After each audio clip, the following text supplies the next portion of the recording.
Good morning అండి. మొదటిసారికి my hub channel video చేసిన వారు సబ్స్క్రైబ్ చేసుకోండి. కావాల్సిన ఇన్ఫర్మేషన్ కోసం కామెంట్ తెలియపరచండి. అదేవిధంగా వీడియో నచ్చినట్లయితే లైక్ చేయండి అండ్ షేర్ చేయండి సార్. ఈరోజు వచ్చినటువంటి అన్ని న్యూస్ పేపర్లో కనుక వార్త కనుక చూసుకున్నట్లయితే నవంబర్ తర్వాతే టీజీపీఎస్సీ నోటిఫికేషన్లు, ఇంకా పూర్తి కాని గ్రూప్ 1 గ్రూప్ 2 నియామకాల ప్రక్రియ, మొదలు కానీ గ్రూప్ 3 సర్టిఫికేట్ వెరిఫికేషన్ అనేసి ఈరోజు వచ్చినటువంటి న్యూస్ పేపర్లు అండి. సో ఇక్కడ చూడొచ్చు సార్, మనకు తెలంగాణ రాష్ట్రంలో ఉద్యోగాల కోసం ఎదురు చూస్తున్న నిరుద్యోగులకు తెలంగాణ పబ్లిక్ సర్వీస్ కమిషన్ నుంచి నవంబర్ తర్వాతనే నోటిఫికేషన్లు వచ్చే అవకాశం ఉన్నట్లుగా తెలుస్తుంది. అప్పటి వరకు కొత్త నోటిఫికేషన్లు ఇచ్చే అవకాశం కనిపించడం లేదు. ఇప్పటికే గ్రూప్ 1 గ్రూప్ 2 గ్రూప్ 3 4 అండ్ నోటిఫికేషన్లు జారీ చేసి పరీక్షలు నిర్వహించిన టీజీపీఎస్సీ ఫలితాలను ప్రకటించింది. అయితే వాటిలో కేవలం గ్రూప్ 4కి సంబంధించిన నియామకాలు మాత్రమే కమిషన్ పూర్తి చేసింది.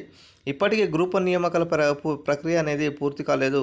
ప్రిలిమినరీ పరీక్ష, మెయిన్స్ పరీక్షలను పూర్తి చేసి ఫలితాలను ప్రకటించిన కమిషన్ 1:1 నిష్పత్తిలో అభ్యర్థులకు సర్టిఫికేట్ వెరిఫికేషన్ పూర్తి చేసినప్పటికీ కోర్టుల కేసులు కొనసాగుతున్నందున నియామకాల చేపట్టలేదు. ఇక గ్రూప్ 2 పరీక్షలకి సంబంధించిన మెరిట్ అభ్యర్థులకి సర్టిఫికేట్ వెరిఫికేషన్ పూర్తి చేసినటువంటి కమిషన్ ప్రస్తుతం మెడికల్ పరీక్షలకు కొనసాగిస్తుంది. ఈ నెల 11తో అవి కూడా ముగియనున్నాయి. ఆ తర్వాత గ్రూప్ 2 అభ్యర్థులు ఇచ్చిన ఆప్షన్ల మేరకు నియామకాలు పూర్తి చేయనుంది టీజీపీఎస్సీ. ఇక గ్రూప్ 3 అభ్యర్థులు గత 18 నుంచి సర్టిఫికేట్ వెరిఫికేషన్ కొనసాగించాలనేసి కమిషన్ నిర్ణయించినప్పటికీ గ్రూప్ 2 నియామకాల ప్రక్రియ పూర్తయిన తర్వాత తమకు సర్టిఫికేట్ వెరిఫికేషన్ కొనసాగించాలనేసి గ్రూప్ 3 అభ్యర్థులు కమిషన్కి విన్నపించడంతో జూన్ 18న నుంచి ప్రారంభం కావాల్సినటువంటి సర్టిఫికేట్ వెరిఫికేషన్ వాయిదా వేస్తున్నట్లుగా ప్రకటించడం జరిగింది కమిషన్. అయితే ఇప్పుడు చూడండి సార్, వాస్తవంగా తెలంగాణ పబ్లిక్ సర్వీస్ కమిషన్ యాక్చువల్గా మనకు జాబ్ క్యాలెండర్ జూలై 10న ఒక ప్రకటన విడుదల చేసి నవంబర్లో దీనికి సంబంధించినటువంటి నోటిఫికేషన్ విడుదల చేయాలనే ఉద్దేశంతో ఈరోజు ప్రభుత్వం ముందుకు సాగుతుందండి. ఎందుకంటే ప్రభుత్వం మేజర్గా వాళ్ళు అనేది ఏంటిదంటే, ఇప్పుడు ఉన్న సిచ్యువేషన్ ఏదైతే ఉన్నదో గ్రూప్ 1 గ్రూప్ 2 గ్రూప్ 3 ఈ పాత నోటిఫికేషన్లు ఇంకా భర్తీ కాలేదు. ఓకే, ఈ పాత నోటిఫికేషన్ భర్తీ చేసిన తర్వాతనే కొత్త నోటిఫికేషన్ ప్రక్రియను మొదలు చేస్తే ఇంకా చాలా బాగుంటుంది సో అనేసి వాళ్ళ యొక్క అభిప్రాయం అండి. సో మనకు రీసెంట్గా కూడా బల్మూరి వెంకట్ సార్ గారు ఒక ఇంటర్వ్యూలో ఒక మాట చెప్పింది ఏంటిదంటే, పాత నోటిఫికేషన్లు మొత్తం కంప్లీట్ తర్వాత ఈ యొక్క భర్తీ ఉంటుంది.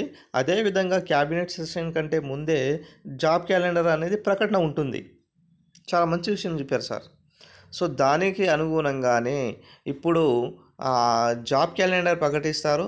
నవంబర్ తర్వాతే దీనికి సంబంధించినటువంటి నోటిఫికేషన్లు ఉండడం అనేది చాలా ఎక్కువగా సూచనలు ఉన్నాయండి. అదేవిధంగా ప్రస్తుత పరిస్థితులను బట్టి చూసుకున్నట్లయితే గ్రూప్ 1 అనేది ఈ 1 వీక్లో తెలిసిపోతుందండి. గ్రూప్ 1 సంబంధించినటువంటి తీర్పు ఏదైతే రిజర్వ్ చేశారో ఈ 1 వీక్లో తెలిసిపోతుంది. కాబట్టి నెక్స్ట్ స్టెప్ ఏదైతే ఉన్నదో, ఓకే, నెక్స్ట్ గ్రూప్ 2 గ్రూప్ 3 నియామకాలు ఏదైతే ఉన్నాయో ఆ నియామకాలు కూడా భర్తీ చేసిన తర్వాత కూడా మళ్ళీ ఈ యథావిధిగా కొనసాగే అవకాశం ఉంటుంది కొత్త నోటిఫికేషన్లు. సో ఇది మనకు ఈరోజు సంబంధించినటువంటి మేజర్ సంబంధించినటువంటి important update. Group 2 certificate verification అనేది మనకు ఎప్పటి నుంచి మొదలవుతుంది సార్ అంటే, ఈ గ్రూప్ 2 గ్రూప్ 1 ఈ రెండు కూడా క్లియర్ అయిన తర్వాత గ్రూప్ 3 సంబంధించినటువంటి సర్టిఫికేట్ వెరిఫికేషన్ కొనసాగించాలని చూస్తున్నాయి. ఇక చూడండి సార్, గ్రూప్ 1 గ్రూప్ 2 పోస్టులకి నోటిఫికేషన్ జారీ చేయడానికి అవకాశం ఏర్పడనుంది. ఇక ఇప్పటికే గ్రూప్ 4 నియామకాల ప్రక్రియ పూర్తయినందున కొత్తగా గ్రూప్ 4 నోటిఫికేషన్ జారీ చేయడానికి అవకాశం ఉంటుంది. కానీ ఇప్పుడు తెలంగాణ పబ్లిక్ సర్వీస్ కమిషన్ ఏమంటుంది, గ్రూప్ 3 అండ్ గ్రూప్ 4 రెండు కలిపి ఇవ్వాలని చూస్తున్నాయి.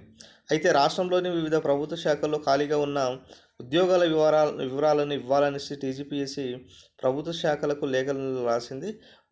వాటిలో కొన్ని శాఖలు తమ పరిధిలో ఉన్న ఖాళీల వివరాలను అందిస్తున్నట్లుగా తెలుస్తుంది. అయితే ఇంకా చాలా లేఖలు తమ పరిధిలో ఉన్నటువంటి సమాచారం. ఇది ఈరోజు వచ్చినటువంటి అప్డేట్ అండి. వీడియో నచ్చినట్లయితే లైక్ చేయండి, షేర్ చేయండి, సబ్స్క్రైబ్ చేసుకోండి my dear friends. Thank you friends, thank you one and all.